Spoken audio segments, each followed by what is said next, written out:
పూర్తి స్థాయి బడ్జెట్ని నిన్న ప్రవేశపెట్టినటువంటి సందర్భంలో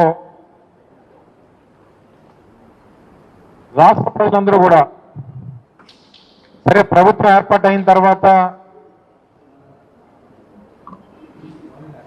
ఏదైతే గతంలో ఓటాన్ అకౌంట్ అయిపోయిన తర్వాత రావట్లేదా హ్యాండ్ మైక్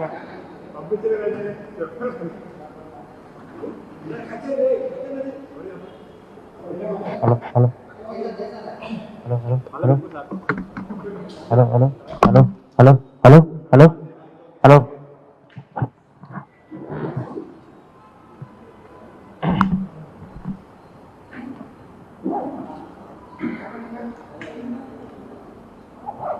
అయితే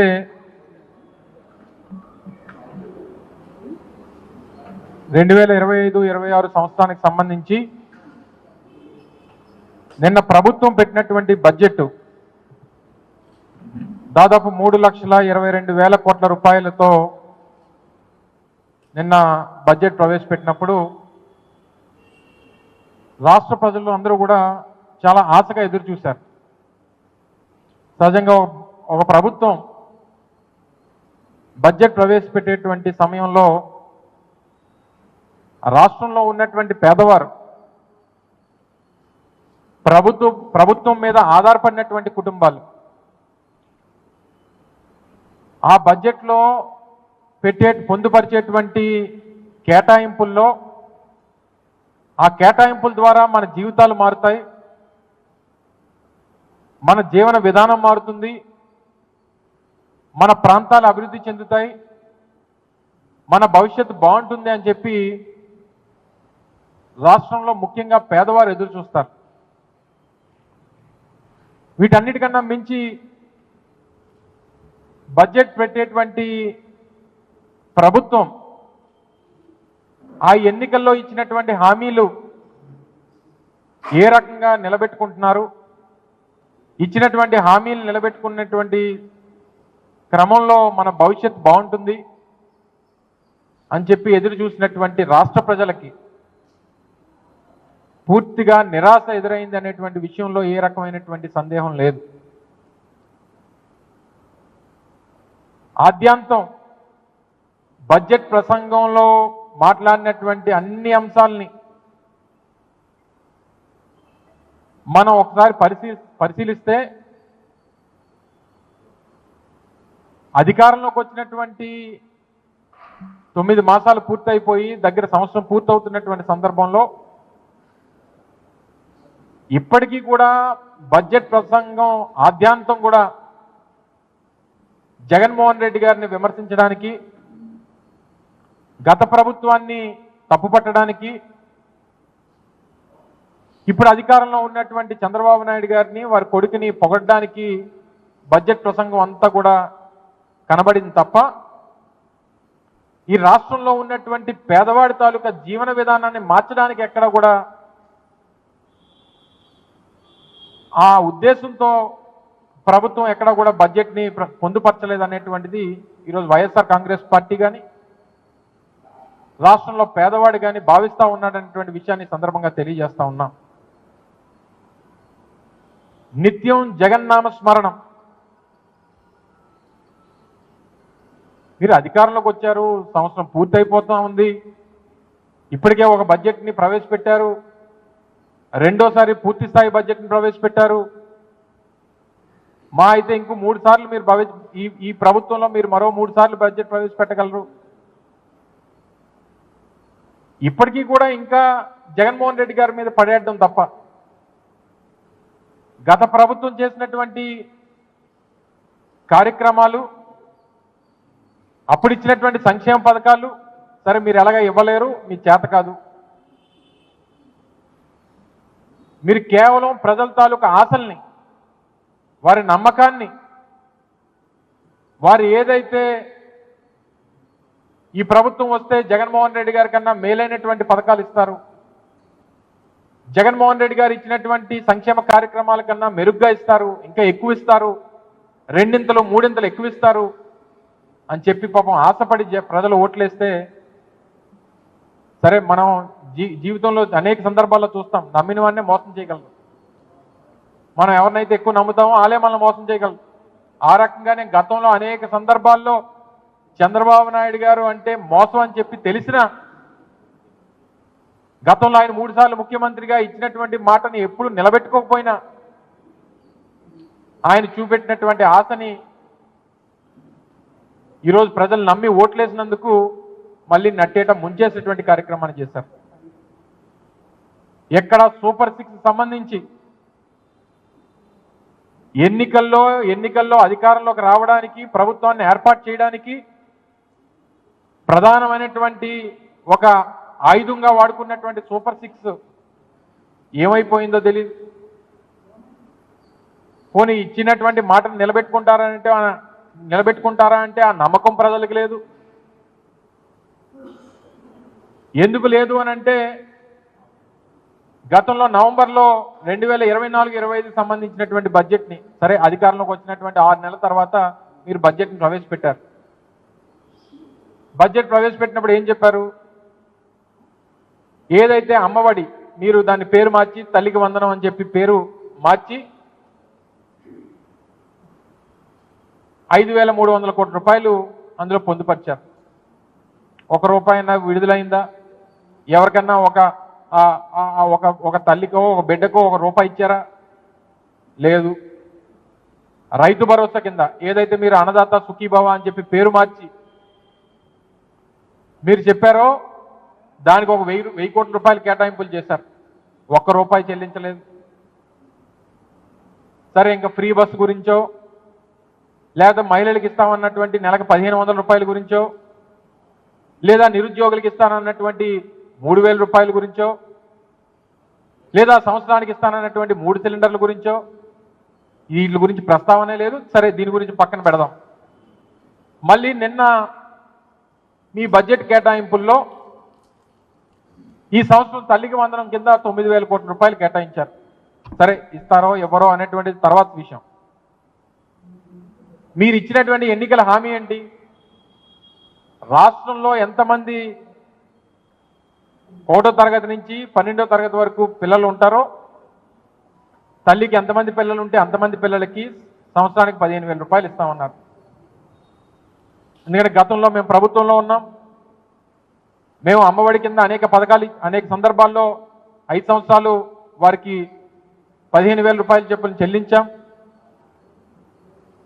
మాకున్నటువంటి లెక్కల ప్రకారం రాష్ట్రంలో 80 లక్షల మంది పిల్లలు ఉన్నారు. ఇది ప్రభుత్వ లెక్కలు. సంవత్సరానికి 80 లక్షల మంది పిల్లలకి 15,000 రూపాయలు చొప్పున ఇస్తే 12,000 కోట్ల రూపాయలు కేటాయింపులు చేయాలి. మీరు చెప్తుందేమో 9,000 కోట్ల రూపాయలు, కేటాయించిందేమో 8,600 కోట్ల రూపాయలు. తీరా ఎంత ఇస్తారో అనేటువంటిది ఆ దేవుడికి తెలియాలి. రైతు భరోసా కింద ఏదైతే మీరు పెట్టినటువంటి అన్నదాత సుఖీభావ కింద రాష్ట్రంలో 55 లక్షల మంది రైతులు ఉన్నారు. మీరు ఇచ్చినటువంటి హామీ ప్రకారం 20,000 రూపాయలు ప్రతి రైతుకి పెట్టుబడి సాయం కింద అందిస్తామని చెప్పి ఏదైతే మాటిచ్చారో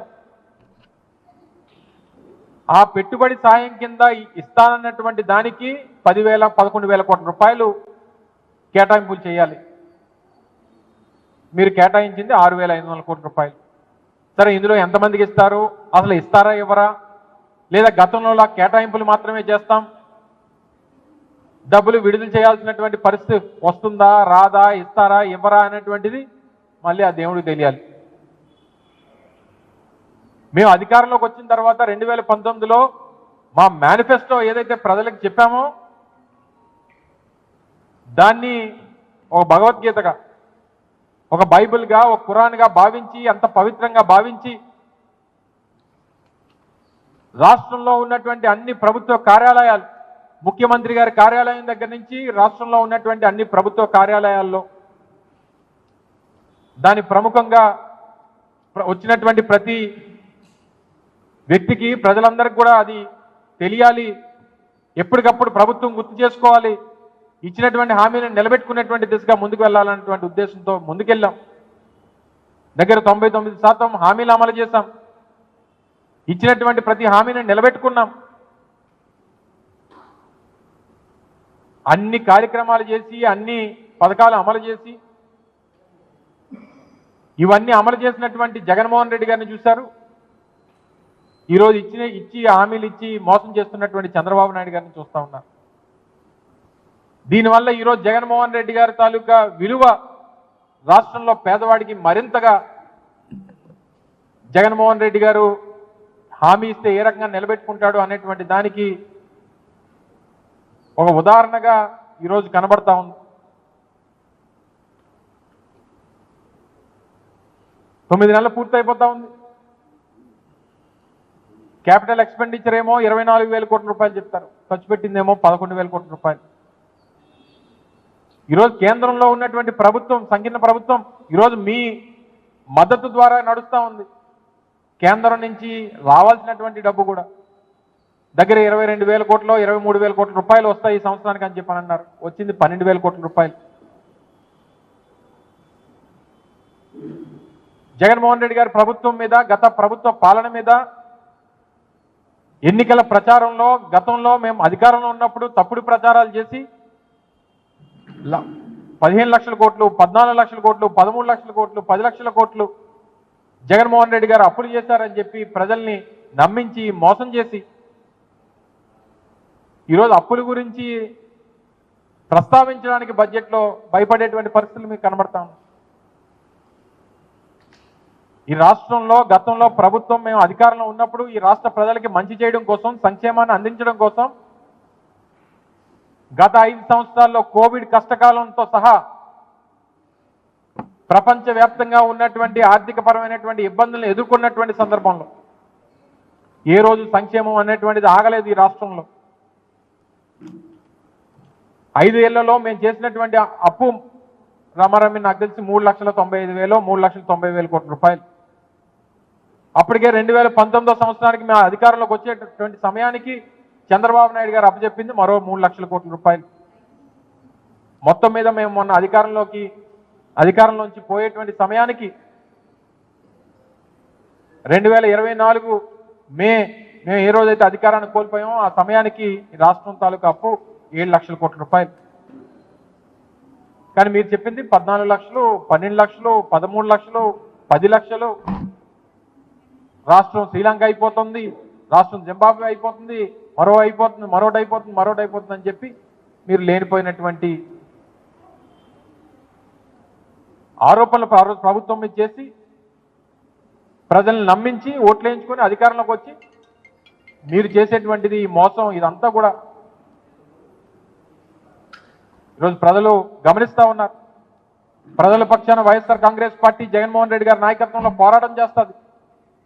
మీరు ఇచ్చినటువంటి ఎన్నికల హామీలు నిలబెట్టుకునేంత వరకు కూడా మీ మీద ఒత్తిడి తీసుకొచ్చేటువంటి కార్యక్రమం చేస్తాం. ఇప్పటికే మీరు ఈ 10 నెలలు, ఈ 9 మాసాల్లో రాష్ట్ర ప్రజలకి మీరు ఇచ్చినటువంటి హామీల ద్వారా, అమ్మఒడి ద్వారా ఒక 10,000 కోట్ల రూపాయలు అప్పు అయిపోయారు. నిరుద్యోగ భృతి ద్వారా ఒక 6,000 కోట్ల రూపాయలు మీరు ఈ రాష్ట్రంలో నిరుద్యోగులకి చెల్లించాల్సినటువంటి అవసరం ఉంది. అన్నదాత సుఖీభవ ద్వారా ఒక 10,000 కోట్ల రూపాయలు. ఇక 18 సంవత్సరాల నుంచి 59 సంవత్సరాలు నిన్నటువంటి మహిళలకి 1,500 రూపాయలు చెప్పని నెలకిస్తామని చెప్పారు. నాకు తెలిసి ఈ రాష్ట్రంలో 18 సంవత్సరాలు నిన్నటువంటి మహిళలు దాదాపు 2 కోట్ల మంది ఉన్నారు. అంటే 18 సంవత్సరాల నుంచి 59 సంవత్సరాలు పోనీ అలా తీసుకున్నా పోనీ 1,75,00,000 నుంచి 1,80,00,000 మంది ఉన్నారు.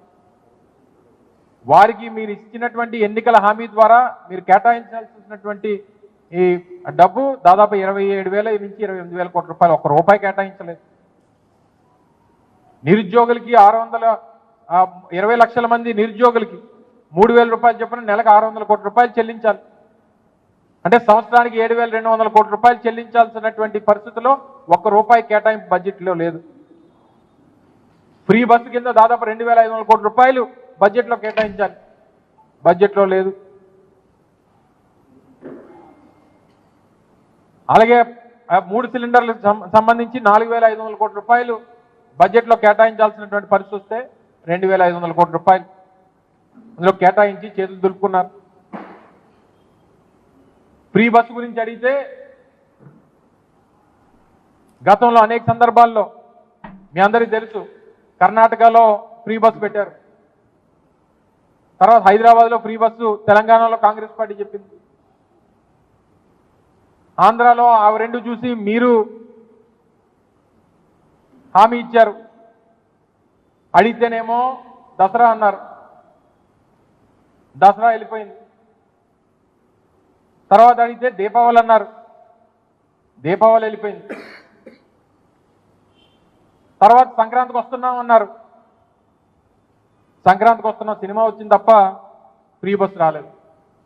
ఇప్పుడు మళ్ళీ ఉగాది అంటున్నారు. ఈయన చెప్పిన హామీలు మాటలు సినిమా పేర్లకు పనికొస్తున్నాయి తప్ప ప్రజలకు ₹1 దీని ద్వారా ఒరిగింది లేదు అనేటువంటి విషయాన్ని తెలియజేస్తా ఉన్నాం. చంద్రబాబు నాయుడు గారు మన ఊర్లో ఒక సామెత ఉంటుంది, ప్రజలకి అన్నం పెడితే అరిగిపోద్ది, ఎవరికైనా చేరిస్తే చిరిగిపోద్ది, కానీ కర్ర కాల్చి వాత పెడితే జీవితాంతం గుర్తుండిపోద్ది అన్నటువంటి దానికి చంద్రబాబు నాయుడు గారు ఒక గొప్ప ఉదాహరణ. చెప్పినవన్నీ చేస్తే ఏముంటుంది, జనకు డబ్బు ఇస్తే ఖర్చు పెట్టించుకుంటారు, పిల్లలకి తిండి పెడితే అరిగిపోద్ది, ఏదైనా ఇచ్చిన మాట నిలబెట్టుకోకపోతే మోసగాడి కింద మనం మిగిలిపోతాం, జీవితాంతం గుర్తుండిపోతాం అని చెప్పి ప్రజలకి బుద్ధి వచ్చేటువంటి విధంగా చంద్రబాబు నాయుడు గారి తాలూకు వ్యవహార తీరుంది. ఇన్ని రకాలుగా ఈ రాష్ట్రంలో రైతులకి మేలు చేసేటువంటి పరిస్థితులు లేవు. మొన్ననే మనం చూసాం, ఈ పక్కనే నిరుద్యోగులు గ్రూప్ 2కు సంబంధించినటువంటి ఉద్యోగ అవకాశాల కోసం చివరిగా ప్రభుత్వంలో ఉన్నటువంటి ముఖ్యమంత్రి ప్రభుత్వం కమిషన్కి లేఖ రాస్తే పట్టించుకోనటువంటి పరిస్థితుల్లో ఉన్నారు. వేలాది మంది యువత రోడ్ల మీదకి వచ్చి వారి తాలూకా ఇబ్బందులు చెప్పేటువంటి పరిస్థితి. తొలి సంతకం డిఎస్సికి దిక్కు దివాన్ లేదు. మొన్న చూశారు, మా చోడవరం నియోజకవర్గానికి సంబంధించి ఈ రాష్ట్రంలో మిగిలినటువంటి ఒక్క గోవాడ షుగర్ ఫ్యాక్టరీ రైతులు రోడ్డెక్కి ఆ ప్రభుత్వం నుంచి సహాయం అందక, ప్లాంట్ సరిగ్గా నడపలేక, ప్రభుత్వం నుంచి అందించాల్సినటువంటి పెట్టుబడి సాయం అందించక, రైతులకు ఇవ్వాల్సినటువంటి డబ్బు ఇవ్వక, కార్మికులకు ఇవ్వాల్సినటువంటి జీతాలు ఇవ్వక ఏ రకంగా రోడ్డెక్కారో రైతులు మీరందరూ కూడా చూశారు. రైతులు రోడ్డెక్కిపోయారు, యువత రోడ్డెక్కిపోయారు. ఇక చివరికి గ్రామాల్లోకి వెళ్తే మహిళలు కూడా తిరగబడేటువంటి పరిస్థితి ఈరోజు రాష్ట్రంలో కనబడతా ఉంది. ఇవన్నీ కూడా పక్కన పెడితే ఉత్తరాంధ్ర ప్రాంతం అమరావతికి 6,000 కోట్ల రూపాయలు చెప్పారు. మరి వెనుకబడినటువంటి ఉత్తరాంధ్ర పరిస్థితి ఏంటి? వెనుకబడినటువంటి రాయలసీమ పరిస్థితి ఏంటి? మరి ఈ రాష్ట్రంలో ఇంకా ఉత్తరాంధ్రలో ఉన్నటువంటి జిల్లాలు, వెనుకబడినటువంటి రాయలసీమలో ఉన్నటువంటి జిల్లాలు మీకు మీ ఆంధ్రప్రదేశ్ రాష్ట్ర మ్యాప్లో లేవా అని అడుగుతా ఉన్నా ఈ ప్రభుత్వాన్ని. మీకు ఈ రాష్ట్రం అంటే అమరావతి మాత్రమేనా అని అడుగుతా ఉన్నాం. అమరావతి కోసం మీ సంపద సృష్టించుకోవడమేనా అని అడుగుతా ఉన్నాం. మీరు చెప్పినటువంటి సంపద సృష్టి అనేటువంటిది అమరావతిలో మీకోసం చేసుకుంటా ఉన్నారు తప్ప రాష్ట్రంలో ఉన్నటువంటి మిగిలిన ప్రాంతాల సంగతి ఏంటి? ఎన్నికల ముందు విశాఖపట్నం మెట్రో రైలు అన్నారు, ఉత్తరాంధ్ర సుజల స్రవంతి అన్నారు. ఈరోజు తీరా బడ్జెట్లో చూస్తే మేము తీసుకొచ్చినటువంటి పోర్టుల గురించి, మేము కట్టినటువంటి రామాయపట్నం పోర్టు గురించి, మేము కట్టినటువంటి మచిలీపట్నం పోర్టు గురించి, మేము కట్టినటువంటి మూలపేట పోర్టు గురించి, మా హయాంలో మొదలుపెట్టినటువంటి భోగాపురం ఇంటర్నేషనల్ ఎయిర్పోర్ట్ గురించి, మా హయాంలో తీసుకొచ్చినటువంటి ఇండస్ట్రియల్ కారిడార్ల గురించి మీరు గొప్పలు చెప్పుకోవడం ఏంటో. ఇవన్నీ కూడా ప్రజలు గమనిస్తూ ఉన్నారు. ప్రజల పక్షాన వైఎస్ఆర్ కాంగ్రెస్ పార్టీ జగన్మోహన్ రెడ్డి గారి నాయకత్వంలో ప్రజల మధ్య ఇప్పటికే అనేక ఉద్యమ కార్యక్రమాలు రూపొందించాం. గతంలో రైతుల పక్షాన పోరాటం చేశాం. కరెంటు ఛార్జీలు పెద్ద ఎత్తున పెంచేసి 15,000 కోట్ల రూపాయల భారాన్ని రాష్ట్రంలో పేదవాడి మీద వేసేటువంటి పరిస్థితులు చూస్తూ ఉన్నాం. ఇప్పటికన్నా ఇచ్చినటువంటి మాట నిలబెట్టుకునేటువంటి దిశగా మీరు చెప్పినటువంటి ఆ 15,000 రూపాయలు చెప్పిన ఆ పిల్లలకి ఇస్తానన్నారు, 1,500 రూపాయలు చెప్పిన ప్రతి నెల మహిళలకు ఇస్తామన్నారు. చదువుకున్నటువంటి నిరుద్యోగ యువతకి నెలకు 3,000 రూపాయలు ఇస్తామన్నారు. 5 సంవత్సరాల్లో 20 లక్షల ఉద్యోగాలు అన్నారు. మొదటి సంవత్సరం అయిపోయింది. ఎంతమందికి ఉద్యోగాలు ఇచ్చారు? అంటే 5 సంవత్సరాలు 20 లక్షల మంది కంటే ఒక సంవత్సరానికి 4 లక్షల మంది. ఈ సంవత్సరంలో ఎన్ని లక్షల మందికి ఉద్యోగాలు ఇచ్చారో ప్రభుత్వం సమాధానం చెప్పాలి ప్రజలకి.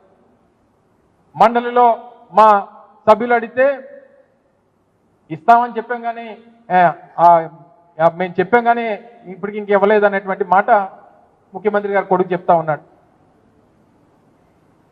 మేము చెప్పాం కానీ ఇస్తామన్నామా అని చెప్పని అడుగుతా ఉన్నాడు. సో ఇన్ని రకాలుగా ఇన్ని మోసాలు కేవలం అధికారం కోసం ఏ గడ్డన్నా తినడానికి వెనుకాడం అనేటువంటి విధంగా ఈరోజు ఈ కార్యక్రమాలన్నీ చేశారు. తప్పకుండా వైఎస్ఆర్ కాంగ్రెస్ పార్టీ ప్రజల పక్షాన పోరాటం చేస్తుంది. ప్రజలకు ఇచ్చినటువంటి హామీలు ఏదైతే ఈ కూటమి ప్రభుత్వం ఎన్నికల ముందు చెప్పిందో, ఎన్నికల్లో చెప్పిందో, అధికారంలోకి రావడానికి చెప్పిందో వాటన్నిటి కూడా నిలబెట్టుకునేటువంటి విధంగా వారి మీద ఒత్తిడి తీసుకొచ్చేటువంటి కార్యక్రమం కూడా వైఎస్ఆర్ కాంగ్రెస్ పార్టీ చేస్తుందనేటువంటి విషయాన్ని తెలియజేసుకుంటూ ఎన్నికల ముందు ఒక నినాదం తీసుకొచ్చారు. Hello AP, bye bye YCP అన్నారు. ఇప్పుడు ఏం చేశారు? హలో ఏపీ కూటమి పెట్టింది టోపీ. ఇది మరి ఎవరు చెప్తారో, ఎవరితో చెప్పించుకుంటారో. ప్రజలు అనుకున్నటువంటి మాట ఇది. ఆ రోజు జగన్మోహన్ రెడ్డి గారిని ఇస్తున్నటువంటి పథకాలని అన్నిటినీ కూడా విమర్శించి అంతకంటే ఎక్కువ ఇస్తామని చెప్పి, 3 ఇంతలు ఇస్తామని చెప్పి మోసం చేసి ఇప్పుడు హలో ఏపీ కూటమి పెట్టింది మనకు టోపీ అనుకునేటువంటి విధంగా ఈరోజు ప్రజలు అనుకునేటువంటి పరిస్థితి తీసుకొచ్చింది ప్రభుత్వం అనేటువంటి విషయాన్ని మరొకసారి ఈ సందర్భంగా తెలియజేసుకుంటూ ప్రజలందరికీ కూడా జరుగుతున్నటువంటి మోసాన్ని, చేస్తున్నటువంటి ఈ వంచనని గుర్తించాల్సిందిగా మీ ద్వారా ప్రజలందరినీ కూడా కోరుతా ఉన్నాం. Thank you.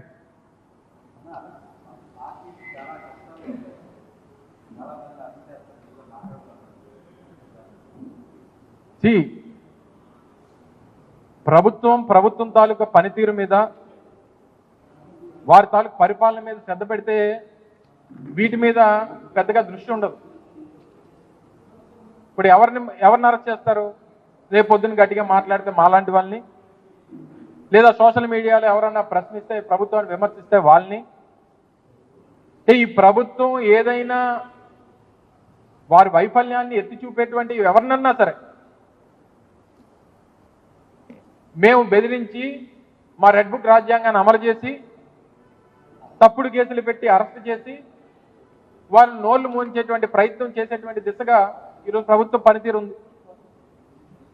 సో ప్రభుత్వం వారి తాలూకా పని మీద శ్రద్ధ లేనప్పుడు, ఇచ్చినటువంటి మాట నిలబెట్టుకునేటువంటి పరిస్థితులు లేనప్పుడే ఇలాంటి పరిస్థితులకి వారు దిగజారుతారు. సరే, వీటన్నిటి కూడా చట్టాలు, మా న్యాయస్థానాలు ఇవన్నీ ఉన్నాయి, వాటిలో పోరాటం చేస్తాం. తప్పకుండా ప్రభుత్వాన్ని మాత్రం నిలదీసేటువంటి విషయంలో ఎప్పటికీ కూడా వైఎస్ఆర్ కాంగ్రెస్ పార్టీ వాళ్ళు ఎంతమంది అరెస్ట్ చేసినా వెనకడిగేసేటువంటి ప్రసక్తే ఉండదు అనేటువంటి విషయాన్ని మరొకసారి ఈ సందర్భంగా తెలియజేస్తా ఉన్నాం. ఓకే, చెప్తున్నాను కదా, మళ్ళీ సేమ్ ఇందాక చెప్పినట్టుగా ప్రభుత్వాన్ని, సో వారు ఏదో మాట్లాడారని గత ప్రభుత్వాన్ని గతంలో అధికారం ఉన్నప్పుడు లేదా అధికారం పోయిన తర్వాత తెలుగుదేశం పార్టీని విమర్శించారని చెప్పి ఆయన మీద కేసు పెట్టారు. ఇదే ఇప్పుడు కూటమి నేతలు గతంలో మేము అధికారంలో ఉన్నప్పుడు ఆ రోజు జగన్మోహన్ రెడ్డి గారి మీద కానీ వైఎస్ఆర్ కాంగ్రెస్ పార్టీ నాయకుల మీద కానీ ఏ రకంగా మాట్లాడారో అని ఇవన్నీ మేము పరిగణలో తీసుకుంటే ఈ పాటికి అక్కడ ఉన్నటువంటి వారు అందరూ కూడా జైల్లో ఉండేవారు. సో ఇవి కాదు, ప్రభుత్వంలో మీరు అధికారం ప్రజలకు ఇచ్చిన తర్వాత మీరు శ్రద్ధ పెట్టాల్సింది పరిపాలన మీద, ప్రజలకు ఇచ్చినటువంటి హామీల మీద. సో వీటిని ప్రశ్నించేటువంటి పరిస్థితి వచ్చినప్పుడు వారి మీద ఈ రకమైనటువంటి చర్యలు తీసుకునేటువంటి కార్యక్రమాలు, కక్ష సాధింపు చర్యలు ఇవన్నీ జరుగుతూ ఉంటాయి. సరే, వీటికన్నింటిని కూడా బెదిరిపోయో లేకపోతే భయపడో వెనకడిగేసి ఇంట్లో కూర్చునేటువంటి పరిస్థితులు మాకు ఉండవు అనేటువంటి విషయాన్ని మరొకసారి వారికి తెలియజేస్తా ఉన్నాం.